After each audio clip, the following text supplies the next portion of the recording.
بسم الله الرحمن الرحیم. په ننني لیکچر کې موږ زده کړو چې SQL سرور اتنټیکیشن موډ څو ډوله ده. وینډوز اتنټیکیشن موډ څه شی ده، مکس موډ اتنټیکیشن څه شی ده، څنګه کولی شو چې له وینډوز اتنټیکیشن موډ څخه مکس موډ ته لاړ شو او له مکس موډ څخه بیرته موږ وینډوز اتنټیکیشن ته لاړ شو. څنګه کړلی شو چې په SQL سرور کې دننه یو لاګین جوړ کړو او لاګین څه شی ده. عموما کوم چې زیات کارول کیږي SQL سرور اتنټیکیشن موډ هغه دوه ډوله دی. یو ته وینډوز اتنټیکیشن موډ وایي او بل ته مکس موډ اتنټیکیشن وایي. په وینډوز اتنټیکیشن موډ کې مونږ کولی شو چې د کوم یوزر په واسطه مونږ وینډوز ته داخل شوي د هغه په واسطه مونږ SQL سرور ته هم داخل شو. کله چې مونږ SQL سرور ته داخلیږو په هغه وخت کې له مونږ څخه SQL سرور یوزر نوم او پاسورډ بیا نه غواړي او مونږ ته مستقیما اجازه راکوي چې ور داخل شو. یعنی کله چې مونږ په کنیکټ بټن باندې کلیک وکړو هغه مهال مونږ ته SQL سرور اجازه راکوي چې SQL سرور ته ننه راشو، هلته مختلف دندې ترسره کړو. بیا کله چې مونږ SQL سرور مکس موډ غوره کړو په هغه صورت کې مونږ دوه چارې ترسره کولی شو. یو خو د وینډوز لاګینز په واسطه هم کولی شو او دوهم د SQL سرور لاګین په واسطه هم کولی شو چې SQL سرور ته داخل شو. په دغه صورت کې بیا که چیرې مونږ SQL سرور اتنټیکیشن موډ غوره کړی وي بیا په دغه صورت کې مونږ اړ یو چې د لاګین نوم او پاسورډ ورکړو ترڅو SQL سرور مونږ ته اجازه راکړي. که چیرته مونږ لاګین نوم او پاسورډ غلط ورکړو SQL سرور به مونږ ته اجازه رانه کړي چې دننه لاړ شو. زه بیا هم SQL سرور وینډوز اتنټیکیشن موډ غوره کوم د دې لپاره چې زه غواړم چې داسې یوزر لخوا SQL سرور ته ورداخل شم چې هلته مختلف دندې ترسره کړم، یعنی پوره واک ولرم، پوره د دې وړتیا ولرم چې زه لاګینز جوړ کړلی شم هغې د SQL سرور اتنټیکیشن موډ ته تغییر ورکړم. کله چې زه غواړم چې SQL سرور اتنټیکیشن موډ ته تغییر ورکړم د هغې لپاره زه د SQL سرور پر نوم باندې رایټ کلیک کوم او پراپرټیز ته ځم او په پراپرټیز کې سیکیورټي ټاب غوره کوم او دلته زه SQL سرور اتنټیکیشن موډ وینډوز اتنټیکیشن موډ څخه SQL سرور اینڈ وینډوز اتنټیکیشن موډ یعنی مکس موډ ته اړوم او بیا په اوکې بټن باندې کلیک کوم. کله چې زه په اوکې بټن باندې کلیک وکړم په هغه صورت کې SQL سرور له ما څخه یو غوښتنه کوي چې SQL سرور باید یو ځل ریسټارټ شي ترڅو دغه تغییرات چې ما راوستلي دغه تاثیرګذار واوسي. نو زه په اوکې بټن باندې SQL سرور له ما څخه غوښتنه کوي، زه ورته یم سمه ده او زه د SQL سرور سرویس یا SQL سرور په خپله ریسټارټ کوم تر څو هغه تغییرات تاثیرګذاره اوسیږي. زه ورته وایم چې یس او څو شیبې انتظار باسم تر څو SQL سرور ریسټارټ شي.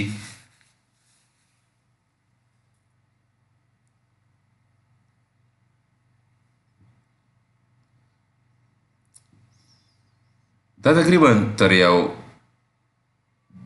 10 ثانیو تر یو دقیقې پورې وخت نیسي. SQL سرور زما ریسټارټ شو او زه کلوز کوم او که زه اوس ووینم نو زه به د SQL سرور ما به SQL سرور اتنټیکیشن موډ ته تغییر ورکړی وي.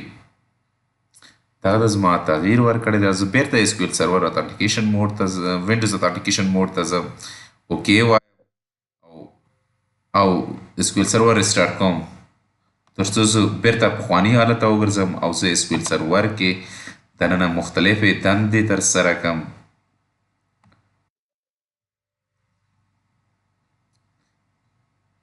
لاګینز جوړ کړم او لاګینز ته د دې واک ورکړم چې یو ډیټابیس دې هم جوړ کړی شي. انتظار باسم.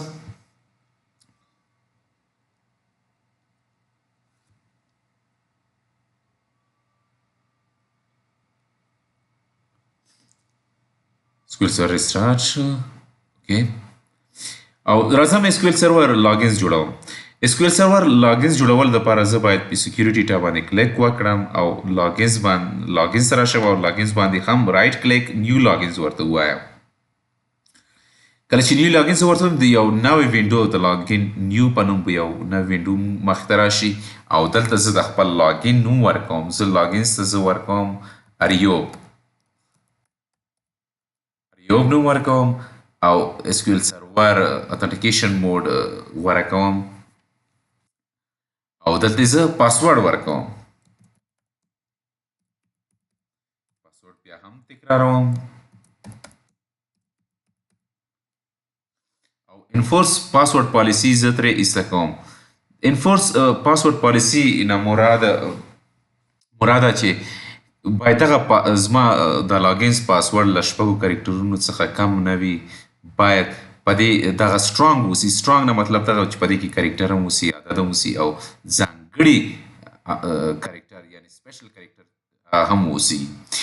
انفورس پاسورډ ایکسپایریشن ته مطلب دغه چې یو څو موده پس باید دغه پاسورډ ایکسپایر شي ترڅو زه یو نوی پاسورډ ورته ورکړم. او یوزر مست چینج پاسورډ اټ نیکسټ لاګین نه مراد دغه ده کله چې زه لومړی ځل همدغه لاګینز څخه اس کیو ایل سرور داخلیږم هغه وخت کې اس کیو ایل سرور له ما څخه د نوي پاسورډ غوښتنه وکړي ترڅو د دې دغه موجوده پاسورډ پر ځای یو نوی پاسورډ ورته ورکړم. هغه هم لومړی ځل. زه نه غواړم دغه پالیسي پې اپلای شي یا دغه پالیسي پې زما په دغه لاګین باندې نافذه شي. نو زه غواړم چې دغه لاګینز چې کوم ده دغه په ماسټر ډیټابیس کې جوړ شي او ډیفالټ لینګویج چې هم ډیفالټ اوسي یعنی یو اس انګلیش اوسیږي یا یو اس انګلیش یا سرور رول زما نه ده ورته غوره کړی خو بیا هم دغه لاګین چې د اریو په نوم ده دغه د یو سرور رول غړیتوب ځان ته غوره کړی په خپله ډیفالټ پبلیک دی. هر لاګین چې مونږ کله جوړوو هغه د پبلیک رولز غړیتوب ډیفالټ ځان ته غوره کوي. مونږ کولی شو چې دغه لاګینز ته زیات اختیار یا واک ورکړو او له دې ځای څخه هر رولز چې مونږ وغواړو هغه ورته غوره کړو او اوکې بټن باندې کلیک کړو. مخکې له دې چې مونږ اوکې بټن باندې کلیک کړو باید مونږ سټیټس ته لاړ شو. هلته وګورو چې دغه لاګینز مونږ انیبل ده که نه او کوم پرمیشن چې مونږ ورته ورکړی هغه ګرانټ ده که نه. زه ورته وایم اوکې لاګینز ما جوړ شو او زه د لاګینز لاندې به وګورم چې اریوب زما شته. دا ځل زه کوشش کوم چې لاګین یعنی د اریوب څخه اس کیو ایل سرور ته داخل شم. د هغې لپاره زه باید د اس کیو ایل سرور اتنټیکیشن موډ میکس موډ ته واړوم.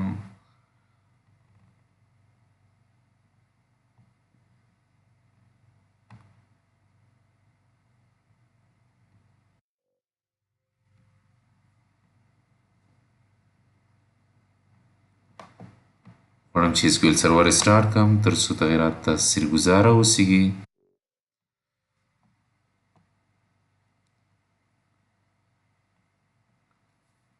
څو شیبې انتظار باسم.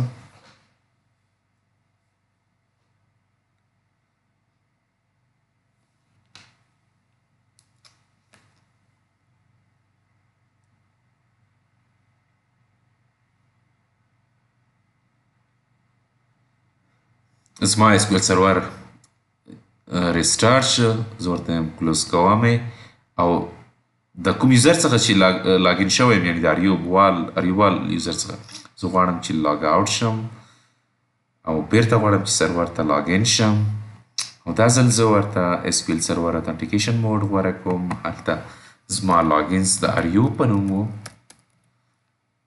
زه پاسورډ ورته هم ورکوم چې دغه ماته اجازه راکړي چې زه اس کیو ایل سرور ته داخل شم. تاسو ولیدل مخکې چې زما دغه لاګینز یعنی د اریوب په نوم دغه لاګینز چې و دغه د پبلیک فکس سرورول غړیتوب درلود. دغه نشي کولی چې یو ډیټابیس جوړ کړي یا بل لاګینز پاسورډ یا پراپرټیز ته تغییر ورکړي.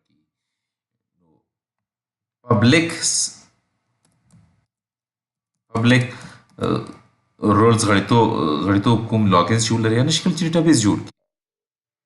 اوکې یعنې دا دومره صلاحیت لري زه بیرته له دې یوزر څخه لاګ آوټ کېږم او یو داسې یوزر لخوا لاګین کېږم چې هلته صلاحیتونه ولري کنیکټ او دا ځل زه بیرته ځم SQL په کچه سیکیورټي ته هلته لاګینز ته او اریو لاګین چې کوم پراپرټي ده هلته ځم هلته یو د سرور رول څخه یو داسې رول ورته غوره کوم چې ډیټابیس دې جوړ کړی شي خو ډیټابیس دې ډیلیټ نه کړی شي زه ورته وایم چې اوکې log out log in again from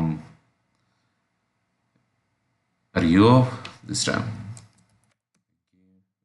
I'm giving the password connect دا ځل زه کوشش کوم چې ډیټابیس جوړ کړی شم او دا چې ماته SQL سرور اجازه راکړي چې زه ډیټابیس جوړ کړی شم زما ډیټابیس د HR په نوم جوړ کړه خو همدغه یوزر یعنې اریوب وغواړي چې کوم ډیټابیس د جوړ کړی دی هغه ډیلیټ کړي اجازه به ولري بلکل نه دا ډیټابیس خو جوړوی شي خو بیا بیرته یې ډیلیټ کولی نه شي دغه دوستانو زموږ د نننۍ ویډیو موضوع او تر بلې ویډیو پورې مو په الله سپارم ښې چارې